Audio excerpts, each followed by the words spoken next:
Sa kasalukuyan po ay patuloy pa rin nakakaapekto ang hanging habagat or southwest monsoon, particularly sa southern Luzon, Visayas, pati na rin sa Mindanao area. So asahan po natin kung makikita po sa ating satellite image, may mga kaulapan pa rin po tayo magdadala ng mga pag-ulan sa Palawan, pati na rin sa western Visayas. At kung makikita po natin, may mga kaulapan po tayo sa northern section ng Mindanao. So particularly sa Zamboanga Peninsula, northern Mindanao at Caraga, makakaranas pa rin po tayo ng mga kalat-kalat na mga pag-ulan. Samantalang dito sa extreme northern Luzon, particularly sa Batanes area, makakaranas din po tayo ng maulap na panahon na may kasamang kalat-kalat mga pag-ulan, dulot po ng epekto ng trough or extension ng low pressure area na currently nasa labas po ng ating Philippine Area of Responsibility. So mababa po yung chance ito ay papasok ng PER, ngunit magdadala nga po ito ng maulan na panahon for Batanes. Meanwhile for Metro Manila, sa nalalabing bahagi po ng ating bansa, magiging maaliwalas po yung ating panahon. May mga chance po tayo ng mga isolated mga pag-ulan ngayong hapon hanggang gabi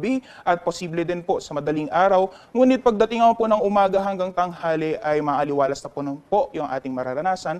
Ngunit magdala pa rin po tayo ng payong kung lalabas po tayo ng ating mga tahanan. And currently wala din po tayong minomonitor na low pressure area o bagyo sa loob ng ating Philippine Area of Responsibility na posibleng makaapekto sa anong bahagi ng ating bansa. Sa magiging panahon naman bukas dito sa Luzon area, so particularly sa Palawan as well as Kalayaan Islands, magpapatuloy pa rin po yung epekto ng hanging habagat at magdadala ng maulan na panahon sa mga nasabing lugar.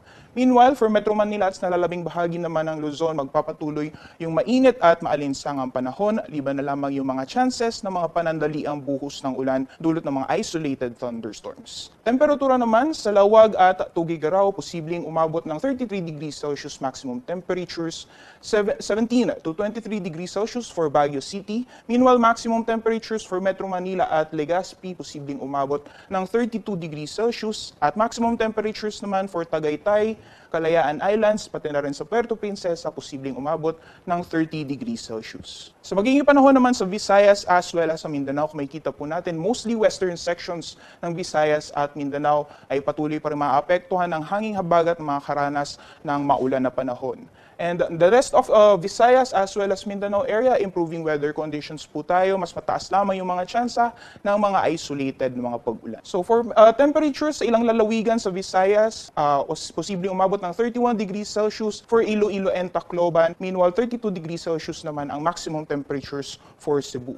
Samantalang yung mga lalawigan naman sa Mindanao area, posibleng umabot ng 31 degrees Celsius ang maximum temperatures. So sa kalagayan naman po ng ating karagatan, wala po tayo nakataas na gale warning sa anumang baybayin ng ating bansa. Asahan po natin ang banayad hanggang sa katamtaman ng mga pag-alon ang mararanasan sa mga baybayin ng ating kapuluan. Kaya malaya pong makakapalaot ang ating mga kababayan na may mga maliliit na sasakyang pandagat. So magiging panahon naman bukas or particularly this coming Sunday hanggang next week po, kung makikita po natin, malaking bahagi po ng ating bansa, mga piling syudad sa ating bansa makakaranas ng maaliwalas na panahon.